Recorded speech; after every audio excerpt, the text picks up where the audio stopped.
Existem momentos na vida onde a questão de saber se pode pensar diferentemente do que se pensa e perceber diferentemente do que se vê é indispensável para continuar a olhar ou a refletir. Isso fala muito da importância da gente entender qual o contexto em que a gente vive, qual o contexto em que a ciência está hoje, o que pode estar levando a vieses dentro da ciência, que pode estar influenciando o nosso olhar de uma forma contaminada e atrapalhando um pouco a formação de um conhecimento que seja mais benéfico, vamos dizer assim. Quando a gente fala de crenças, emoções, a gente ouve muito nas mídias falando de crenças, da influência das emoções na fisiologia. A gente acaba perdendo um pouco a noção do quanto a gente é influenciado por questões que estão muito além das crenças e dessas emoções, porque é mais perceptível pra gente quando a gente tenta ir fundo em algum fator que aconteceu dentro da nossa vida, que está gerando um viés de percepção que possa estar influenciando num sintoma, piorando uma doença, e a gente enxerga hoje a dor crônica como uma memória. A gente não entende a dor simplesmente como um sintoma que a gente dá um analgésico e o sintoma deve passar por causa disso. Mas muito além disso, a gente tem que se ater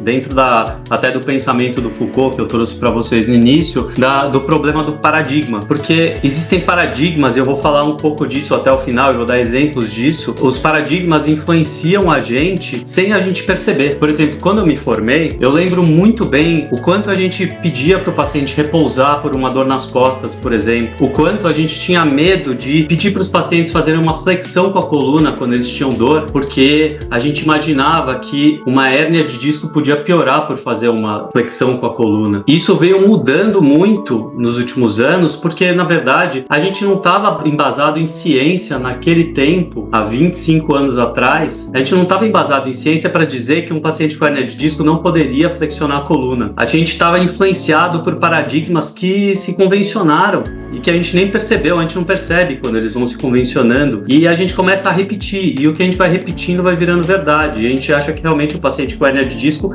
não pode fazer flexão da coluna. E hoje, o discurso do fisioterapeuta que trabalha com dor crônica, por exemplo, mudou completamente para esse tipo de paciente, porque hoje, quando a gente orienta o paciente para a rotina dele, a gente orienta que ele se movimente o máximo possível. Repouso não faz parte da orientação, a gente só pede para ele evitar chegar num nível de fadiga, que a fadiga pode gerar uma piora da dor crônica, mas realmente a gente orienta que os pacientes continuem se movimentando o máximo possível, e a gente fala em readaptação do movimento. Então, se você tem dor na flexão, a gente vai trabalhar movimentação para que você readquira a flexão sem dor. Não é flexionar a coluna que vai piorar uma hérnia de disco.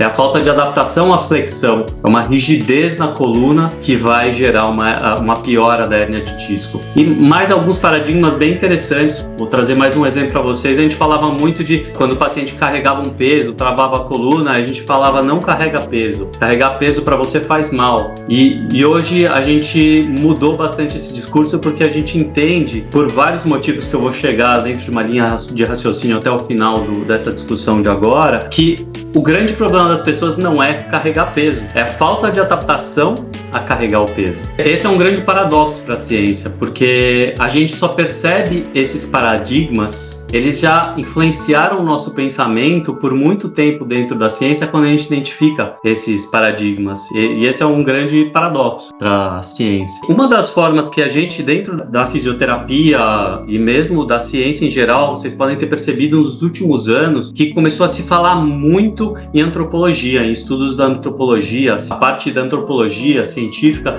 tem influenciado muito o pensamento atual dos profissionais. Na neurociência também tem tido muita influência da antropologia, e isso tem um motivo. A gente consegue entender melhor como se formou, como foi a base da nossa biologia lá atrás com nossos ancestrais, para justificar algumas questões que vão fazer mais sentido para a gente se a gente entender dois termos da antropologia. O primeiro termo é incompatibilidade evolucionária. A incompatibilidade evolucionária ela está ligada ao conceito de que, por exemplo, cadeiras não existiam quando nossos ancestrais estavam vivendo nas savanas africanas. Eles ficavam muitas horas por dia se movimentando, e quando eles sentavam no chão, ficavam de cócoras ou sentavam num tronco que podia variar de altura. Não existia uma cadeira com padrão convencionado de altura. O que isso faz com que a gente entenda? Eles se movimentavam muito mais do que a gente.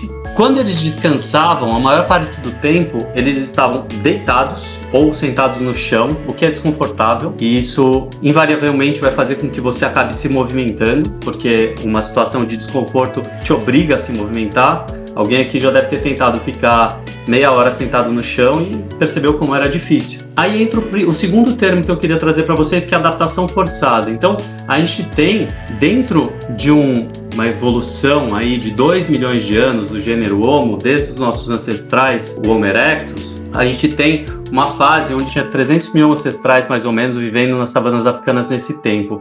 E desses 300 mil Homo erectus surgiram o Homo sapiens. A gente teve 2 milhões de evolução desses ancestrais, vivendo dessa forma como eu falei. A partir daí, a gente tem há 300 mil anos atrás uma grande mudança quando começaram a aparecer os Homo sapiens. Há 12 mil anos atrás, e é bem recente isso, vocês podem ver a diferença que tem dentro de uma linha do tempo, esses números, a gente teve a Revolução Agrícola, que influenciou muito a mudança na nossa movimentação. A gente começou a ter movimentações repetidas, mais movimentos repetitivos, porque a gente se instalou em comunidades e começamos a ter movimentação repetitiva para conseguir fazer a plantação, a colheita, e aí começou um pouquinho do que seria hoje as doenças laborais, deve ter começado mais ou menos nessa fase. Depois disso, a gente teve há mais ou menos 200 anos atrás a Revolução Industrial, que provocou nossos ancestrais, de pouco tempo atrás, começassem a ficar sentados mais horas, praticando muitos movimentos repetitivos e nessa posição, sentado, com a coluna em compressão. Mais recente, a gente teve a revolução digital, e eu falo muito para os meus pacientes dessa revolução digital porque a gente está passando por ela e a gente não percebe o quanto a gente está se movimentando menos. Por exemplo, eu lembro muito bem do meu pai de manhã saindo para fazer os bancos na Rua Augusta, caminhando horas pela manhã de um banco para o outro, pagando contas, né, e indo para um cliente, para o outro. E hoje você faz tudo online, você faz tudo numa tela, e isso vai provocando rigidez na coluna, vai provocando rigidez no quadril. A epidemiologia vai mudando nesse sentido para dores de quadril, dores de coluna. Eu tenho atendido muitos pacientes hoje com bloqueio, com rigidez nessa região do corpo, porque as pessoas estão se movimentando menos. Então, eu gosto até mais dessa figura, que traz um pouco da noção de como a gente foi mudando a nossa movimentação. Hoje, a gente faz dança, a gente vai para academia. Por quê? Porque a gente tem que se obrigar a se movimentar, porque a gente passa muitas horas por dia sentado. Nossos ancestrais, eles tinham que se movimentar para sobreviver. Então falta movimento no nosso dia. Vocês sabem muito bem que quando vocês colocam movimentação para os seus pacientes, vocês orientam para que eles se movimentem, muitas dores melhoram, muito das questões somáticas, né, de dores, de doenças que eles estão somatizando, melhoram só pelo fato de reequilíbrio de diversas substâncias neurotransmissores. A recomendação hoje é que a gente faça os nossos pacientes se movimentarem. A gente tem padrões de comportamento que vão gerando padrões neurais e padrões posturais e vice-versa. Isso está acontecendo o tempo inteiro. A neuroplasticidade, vocês sabem, é muito dinâmica. A gente tem nessa região bem central do cérebro como uma lente, que é o nosso sistema límbico, que vai ter influência das nossas memórias, das nossas experiências, que as informações que estão passando por essa região do cérebro, indo para o córtex para serem interpretadas, elas vão sofrer influência das nossas experiências anteriores, das nossas emoções, das nossas memórias. É por isso que a gente fala que as experiências de cada um são únicas. A forma como cada um enxerga o mundo é única. E as respostas que a gente dá em termos de estímulo para o ambiente também são únicas, porque também são influenciadas por essas memórias. Na verdade, quando a gente fala de psicossomática, da influência da psique nos nossos sintomas, como a gente entende a doença, tá muito influenciado na experiência individual, experiência de cada um. Por isso que a gente tem que entender, quando a gente está avaliando um paciente dentro de uma visão da psicossomática, é que o sintoma é muito individual, e a forma como o paciente vai lidar com essas questões e evoluir dentro de uma doença também é muito individual, e acho que isso é a base do nosso trabalho. Já finalizando aqui, Quando trato um paciente, isso eu acho super importante a gente ter na cabeça como profissional. Eu acho importante esse estudo do Prochaska, porque exatamente ele trouxe essa questão de como entender o momento que o paciente está, em termos de aceitação da doença, de entendimento da doença, de preparação para uma ação, onde ele começa a programar essa mudança, quando ele já está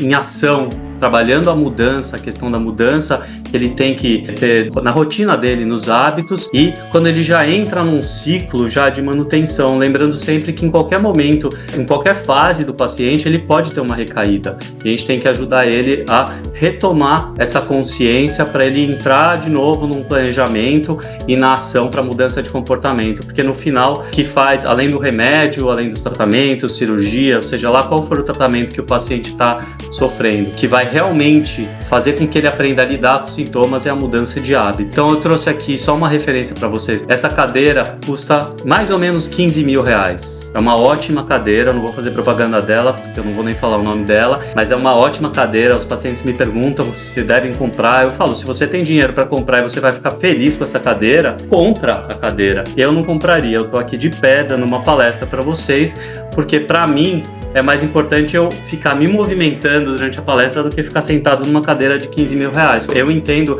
que me movimentando, eu tô lubrificando minhas articulações, tô com menos pressão na minha coluna do que uma pessoa que tá sentada. Quando me perguntam qual é o tipo de cadeira que eu devo comprar, eu digo, compre uma cadeira que você se sinta confortável, que você fique feliz com ela, mas não esquece de se movimentar a cada 30 minutos, porque se você ficar sentado nessa cadeira que é de 15 mil reais, a sua coluna está comprimida e depois de uma hora tem muito pouco líquido entre as suas vértebras e a sua coluna está em sofrimento. Ela está, por meio daquele linha de raciocínio que a gente estava falando em termos de adaptação forçada, você está provocando um processo adaptativo na sua coluna pela pressão que você está causando nela. Hoje, na nossa visão, a gente entende que a artrose que acontece com o envelhecimento tem muito mais a ver com essa pressão que a gente causa na nossa coluna, por essa compressão por muitas horas sentadas, do que por um peso que você carregou durante o seu dia e travou sua coluna.